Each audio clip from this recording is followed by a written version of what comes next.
Haki do Conquistador, uma forma de poder que transcende o treinamento convencional, reservada a um único indivíduo entre milhões. Aqueles abençoados com esse dom têm o poder de impor sua vontade sobre os outros, emanando uma força indomável. Dizem que aqueles que possuem o Haoshoku Haki carregam consigo as qualidades de um rei, despertando temor e respeito em igual medida. Sua raridade o torna um ativo inestimável, sendo cobiçado tanto pelos almirantes da marinha quanto pelos temidos Yonkous. Neste universo de perigos imensuráveis, o poder de um rei brilha como uma ameaça incomparável, capaz de desafiar os mais poderosos grupos do mundo. Dentre seus usuários, os maiores combatentes de toda a obra com suas convicções inabaláveis, como Monkey D. Luffy, Gold Roger, Big Mom, Kaido, Barba Branca, Shanks e o mais recente usuário deste poder, Roronoa Zoro.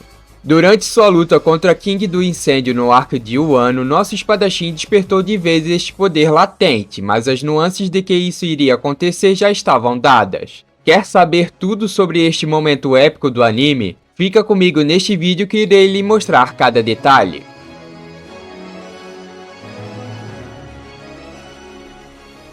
Salve galera, eu sou o King, bem-vindos ao canal Mangalizando, trazendo sua análise completa de mangás e animes. Deixe o seu like e se inscreva para acompanhar mais conteúdos de One Piece. E bora lá! O Haki do Rei concede ao usuário o poder de controlar a vontade dos outros. Sua aplicação mais comum na série é dominar a vontade daqueles com desejos fracos, deixando-os inconscientes.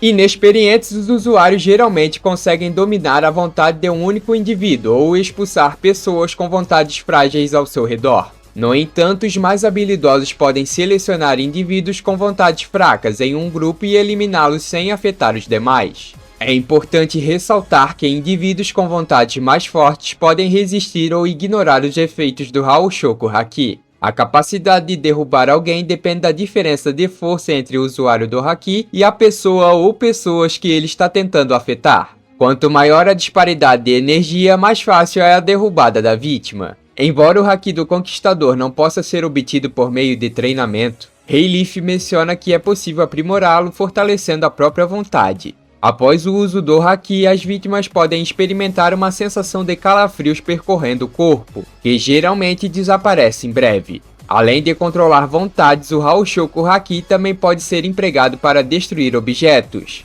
como exemplificado por Shanks ao quebrar uma parte do navio de Barba Branca com seu Haki. Um aspecto notável é que a habilidade do Haki do Rei pode ser utilizada mesmo quando o usuário está inconsciente, como demonstrado por Luffy ao derrubar seus captores em um ano, mesmo estando em um estado de inconsciência. Agora voltando a Roronoa Zoro e como ocorreu sua construção para ele poder utilizar o Haki do Conquistador. Como sabemos, esse tipo de Haki já nasce com determinados usuários, ou seja, Zoro já era destinado a tê-lo. E isso podemos notar já na sua infância, como foi revelado por Oda no SBS que mostra a árvore genealógica de nosso espadachim. Ele é um descendente direto de samurais e ferreiros que fugiram do país de Wano, até mesmo do deus da espada Ryuma. Todos esses são reconhecidos como os mais bravos e determinados guerreiros da história humana. Apesar de não ser mostrada a interação dele com seus pais, como por exemplo seu pai sendo um espadachim que começou a ensinar o uso da espada, sabemos que mais tarde ele chegou ao dojo de Shimotsuki Kyoshiro, na vila Shimotsuki. Foi lá onde ele realmente aprendeu a arte da espada, aprendendo rapidamente a como manejar uma. Ele também virou um grande destaque, pois odiava a derrota e sempre que era derrotado partia para mais treinamento e cada vez mais intensos ao longo do tempo. Essa era sua primeira determinação, se tornar o melhor espadachim do dojo.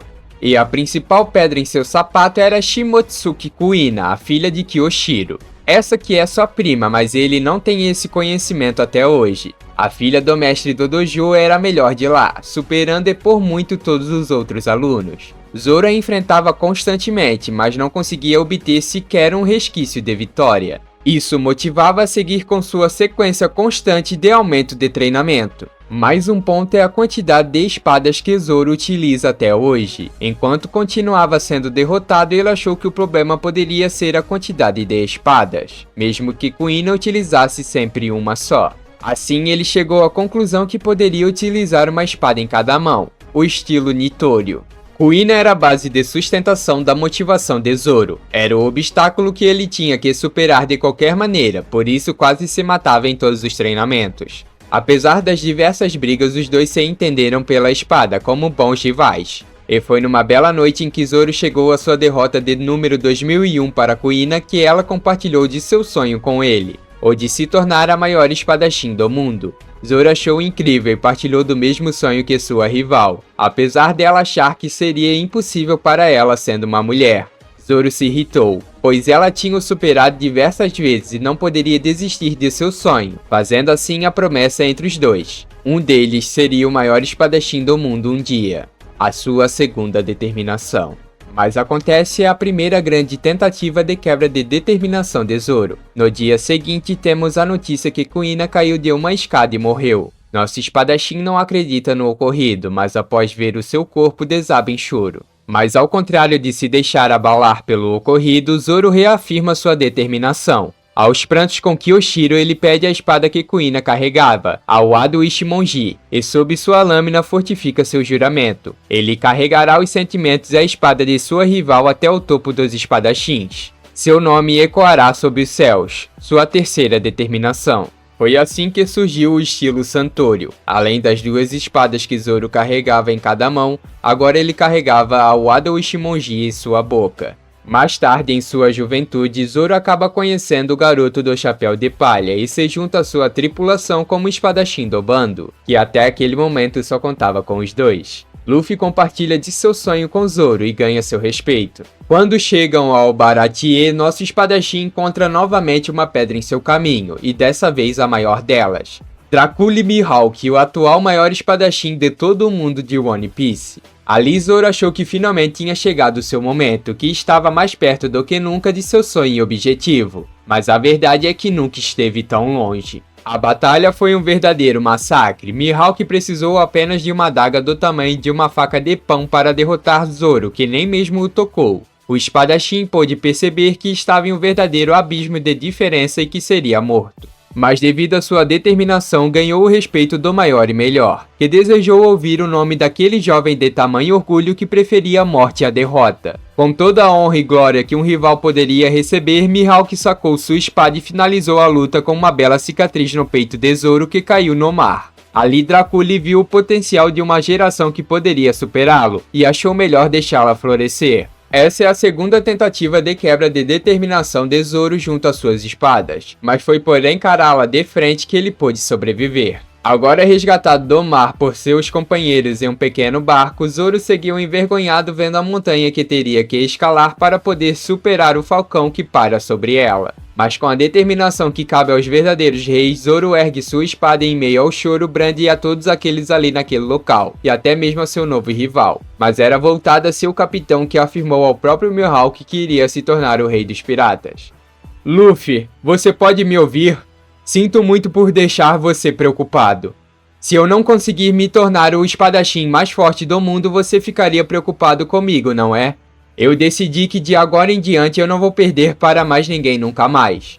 Até derrotar esse homem e me tornar o maior espadachim, não perderei outra vez. Nunca mais. Tem algo a dizer, rei dos piratas? Assim, Roronoa Zoro confirma sua quarta determinação.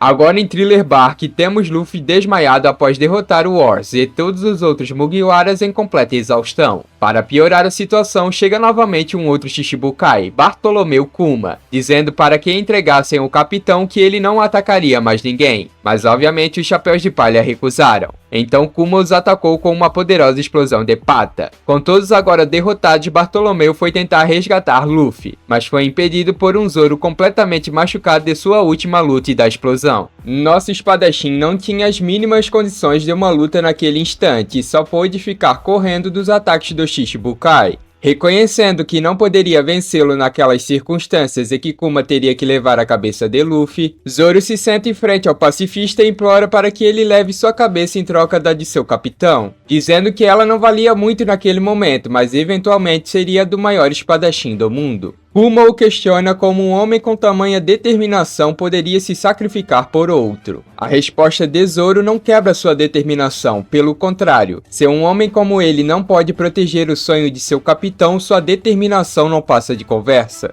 Luffy será o homem que se tornará o rei dos piratas. Essa é a garantia que somente o futuro melhor espadachim do mundo poderia dar. Após isso, Sanji também se levanta, dizendo para que não desista de seu sonho tão facilmente, oferecendo sua cabeça em troca da de Zoro, mas o espadachim se recusa e nocauteia o próprio companheiro. Largando suas espadas, Zoro estava pronto para o sacrifício. Kuma prometeu deixar Luffy em paz. Pegando o corpo do próprio, ele disse que era certo que seu capitão sobreviveria, mas o que o espadachim iria experimentar naquele momento era o verdadeiro inferno. Kuma retirou toda a dor e exaustão de Luffy com sua fruta da pata e deu uma pequena demonstração a Zoro. Aquilo era apenas 1%, faltavam os outros 99%. O espadachim então foi para longe de todos, ter uma morte honrada carregando a salvação e toda a dor de seu capitão. Sem hesitar, colocou suas duas mãos dentro da bolha de puro sofrimento, fazendo até mesmo Kuma o reconhecer. Mais tarde, quando todos se recuperaram, Luffy já não tinha mais dor alguma em seu corpo, mas Sanji saiu preocupado em busca de Zoro. Chegando lá, só pôde ver o corpo de seu companheiro de pé e braços cruzados, coberto por uma quantidade assombrosa de sangue. Ei, você está vivo? Aonde aquele cara foi? O que aconteceu aqui? Nada. Não aconteceu nada demais. Temos então o time skip da obra, onde por mais que o bando tenha sido separado, foram instruídos por Luffy a continuar treinando por 2 anos até que se reencontrassem. Foi ali que Zoro aprimorou sua habilidade de Haki, mas ainda não o mais poderoso deles. Agora, finalmente, em um ano, o atual arco do anime de One Piece, temos finalmente o despertar de Roronoa Zoro com seu Haki do Rei. O espadachim brilha muito nesta batalha entre supernovas e Yonkous, conseguindo até mesmo segurar por um instante o golpe mais forte de toda a obra até o momento, um Hakai combinado de Kaido e Big Mom, ou até mesmo cortar o Boro Breath ao meio. Por fim, quando foram separados e só sobrou um Luffy desmaiado, Lau e Zoro cansados e um Kaido ainda com toda a força no topo da caveira, o Pirata das Feras ia partir para cima do Chapéu de Palha, mas Zoro o impediu, dizendo a Lau que se isso não funcionasse, o resto era com o cirurgião. Ei Kaido, esse aí é nosso capitão, se quer esmagá-lo então me esmague primeiro.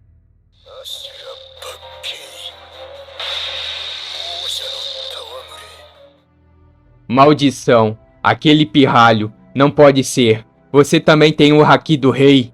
A determinação de um conquistador finalmente floresce, abrindo um enorme rasgo no peito da criatura mais forte da Terra. Aquele foi um golpe com tudo que ele possuía, toda sua determinação imbuída em sua espada, mas nem mesmo ele sabia que possuía tal poder. Por fim ele caiu. Sua luta era contra King do Incêndio. Se finalmente vencesse uma criatura como aquela, seu capitão estaria bem mais perto de se tornar o rei dos piratas. A batalha foi do lado de fora da caveira, com o Lunariando tendo a vantagem com sua fruta do Pteranodon e um fogo que nunca acabava. Mas sua maior dificuldade é a espada Ema, que insistia em sugar todo o seu Haki. Zoro então tem um lapso de memórias do passado em uma conversa que teve com Shimotsuki Kozaburo, o ferreiro que forjou a espada o grande rei do inferno Ema. As espadas amaldiçoadas observam os humanos e o escolhem. Você não deve ter medo delas. Então é isso que você quer, não é, Ema? Um verdadeiro rei. O espadachim então liberou todo o seu poder para a espada o consumir, fazendo assim nascer a vontade de um rei, liberando seu Haoshoku Haki e derrubando aqueles com menor vontade à sua volta enquanto atacava King. Afinal é um rei que ele precisa se tornar para que cumpra a promessa à sua melhor amiga e para tornar seu capitão o rei dos piratas. A luta prosseguiu até o golpe final. King do Incêndio invocou um enorme dragão de fogo para atacar Zoro, que partiu em direção a ele sem hesitar, finalizando a luta com o Rei do Inferno, Espada dos Três Dragões, 103 sentimentos, dragão voador do samurai extremo infernal. Finalmente, Roronoa Zoro descobriu o que precisa se tornar. O verdadeiro rei do inferno, liberando assim toda a sua determinação construída desde sua infância e compartilhada com seus companheiros e rivais ao longo de toda a sua jornada, exalando assim toda a vontade de um rei sobre aqueles inimigos inferiores. Subir uma montanha para me tornar o melhor espadachim do mundo? Não, eu Roronoa Zoro desci até as profundezas do inferno e me tornei o rei de lá. Daqui consegui derrubar um Pteranodon, e daqui derrubarei você que sobrevoa o topo. O próximo será você, Mihawk Olhos de Falcão.